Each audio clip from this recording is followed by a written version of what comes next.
ರಾಜಲಕ್ಷ್ಮಿ ಇಂಥ ಕೆಲಸ ಮಾಡ್ತಾಳೆ ಅಂತ ನನ್ ಕನ್ಸಲ್ಲೂ ಅನ್ಕೊಂಡಿರ್ಲಿಲ್ಲ ಕಣ. ಪ್ರೆಗ್ನೆಂಟ್ ಅನ್ನೋ ವಿಷಯನೇ ಕೇಳಿರ್ಲಿಲ್ಲ. ಅಂತದ್ರಲ್ಲಿ ಅವಳು ಹಾಸ್ಪಿಟ್ಲಿಗೆ ಹೋದ್ಮೇಲೆ ನಮಗ್ ಗೊತ್ತಾಗ್ತಾ ಇದೆಯಲ್ಲ. ಇದು ಎಲ್ಲಾದ್ರೂ ಉಂಟಾ? ಯಾವ ಹೆಣ್ಮಕ್ಳಾದ್ರೂ ಹೀಗ್ ಮಾಡ್ತಾರಾ? ರಾಜಲಕ್ಷ್ಮಿ ಮಾಡಿದ್ಲಲ್ವಾ, ಅದೇ ಅದ್ರ ಸ್ಪೆಷಾಲಿಟಿ. ಅಸ್ಮಿತಾ, ಇದೆಲ್ಲ ನಿಜ ಅಂತ ನನಗೆ ನಂಬೋದಿಕ್ಕೆ ಆಗ್ತಿಲ್ಲ. ನಾನ್ ಹೇಳೋದ್ನ ನೀವು ನಂಬಲ್ಲ. ಕನಿಷ್ಠ ಡಾಕ್ಟರ್ ಹೇಳಿದನ್ನಾದ್ರೂ ನಂಬಿ. ಇಂಥವಳನ್ನ ಸುಮ್ನೆ ಬಿಡಬಾರ್ದು. ಈಗ್ಲೇ ಅವ್ರ ಮನೆಗೆ ಹೋಗಿ ಊರ್ಗೆಲ್ಲ ನ್ಯಾಯ ಹೇಳ್ತಾರಲ್ಲ ಆ ದೊಡ್ಡ ಮನುಷ್ಯ, ಅವ್ರನ್ನೇ ಹೋಗಿ ಕೇಳೋಣ. ಏನ್ ಉತ್ತರ ಕೊಡ್ತಾರೋ ನೋಡೋಣ.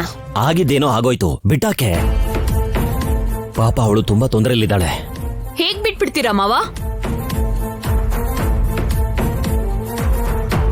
ನಾನ್ ಅಬೋರ್ಷನ್ ಮಾಡಿಸ್ಕೋಬೇಕು ಅಂದಾಗ ಅಷ್ಟು ದೊಡ್ಡ ಡ್ರಾಮಾ ಮಾಡಿ ಇವಾಗ ಅವಳಿಗೆ ಅಬೋರ್ಷನ್ ಆದ್ರೆ ಹೇಗ್ ಬಿಟ್ಬಿಡಕ್ಕಾಗತ್ತೆ?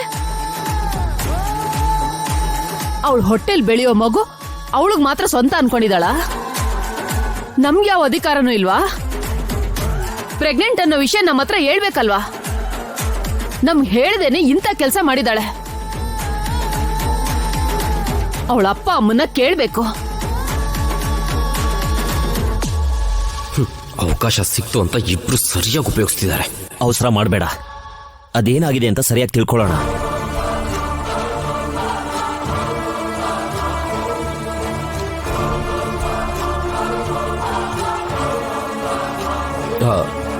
ಅದಕ್ಕೆ ಬರ್ತಿದ್ದಾರೆ. ಇವಾಗ ಯಾರು ಏನು ಮಾತಾಡ್ಬೇಡಿ.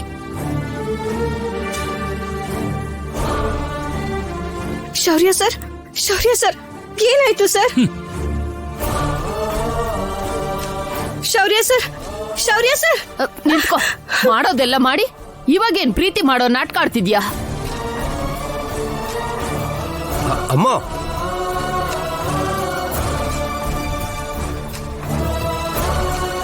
ನನ್ ಮಗ ಆಗಿರೋದಕ್ಕೆ ನಿನ್ನ ಈ ಮನೇಲಿ ಇರೋಕ್ ಬಿಟ್ಟಿದ್ದಾನೆ.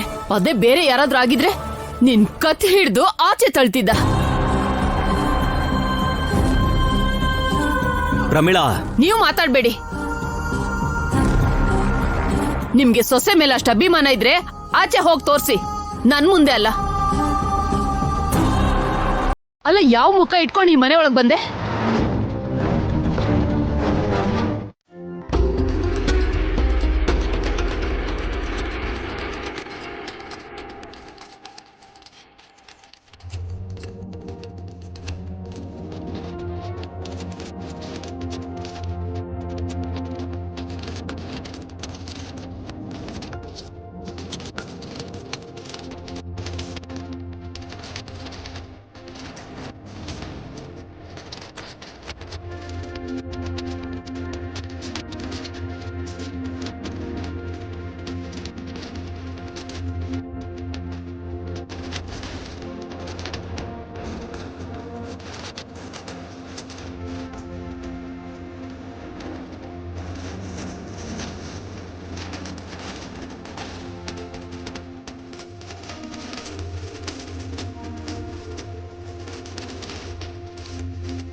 ಹಾಯ್, ಯಾವಾಗ ಬಂದೆ?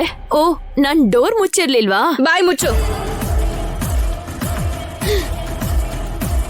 ಪಾಪ, ಶೌರ್ಯ ಸರ್ ಮುಖ ತುಂಬಾ ಉಗ್ದಿರೋ ಆಗಿದೆ. ಇದೆಲ್ಲ ನಿನ್ ಕೆಲ್ಸಾನೇ ಅಂತ ನನಗ್ ಗೊತ್ತಿದೆ ಅಶ್ಮಿತಾ.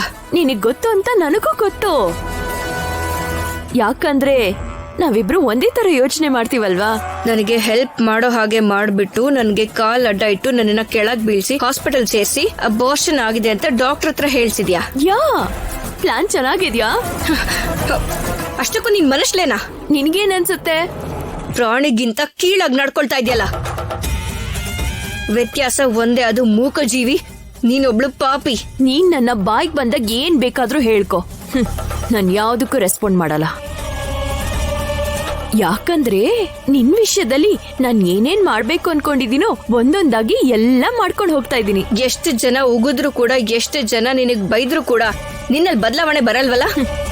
ನನ್ ಜಾತ್ಕನೇ ಹಾಗೆ ರಾಜಲಕ್ಷ್ಮಿ. ನೀನ್ ಅನಾವಶ್ಯಕವಾಗಿ ನನ್ನಲ್ಲಿ ಬದಲಾವಣೆ ಬರ್ಬೇಕು ಅಂತ ನೀನ್ ತಲೆ ಕೆಡಿಸ್ಕೋಬೇಡ. ಈಗ ನೀನ್ ಒಂದ್ ಮಗುಗೆ ತಾಯಿ ಆಗ್ತಾ ಇದ್ಯಾ, ನಿನ್ಗೆ ಅರ್ಥ ಆಗಲ್ವಾ? ಆ ಮಗು ಇದೆ ಅಂತ ಗೊತ್ತಾಗಿದ ತಕ್ಷಣ ನಾನ್ ನಿನ್ ಜೀವನದಲ್ಲಿ ಆಟ ಆಡ್ಬೇಕು ಅಂತ ಡಿಸೈಡ್ ಆಗ್ಬಿಟ್ಟೆ. ಏನೇನೆಲ್ಲ ಮಾಡಿದ್ಯಾ ನೀನು? ನನ್ ಜೀವನನ ನನಗಿಷ್ಟ ಬಂದಾಗೆ ಬದುಕೋದಿಕ್ಕೆ ಅವಕಾಶನೇ ಮಾಡ್ಲಿಲ್ಲ ನೀನು.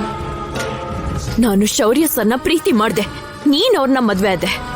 ಪ್ರಶಾಂತ್ ಸಪೋರ್ಟ್ ತಗೊಂಡು ನಿನ್ ಮೇಲೆ ದ್ವೇಷ ತೀರಿಸ್ಕೋಬೇಕು ಅನ್ಕೊಂಡೆ. ಅವನ್ ಜೊತೆ ನನ್ ಮದ್ವೆ ಮಾಡ್ದೆ.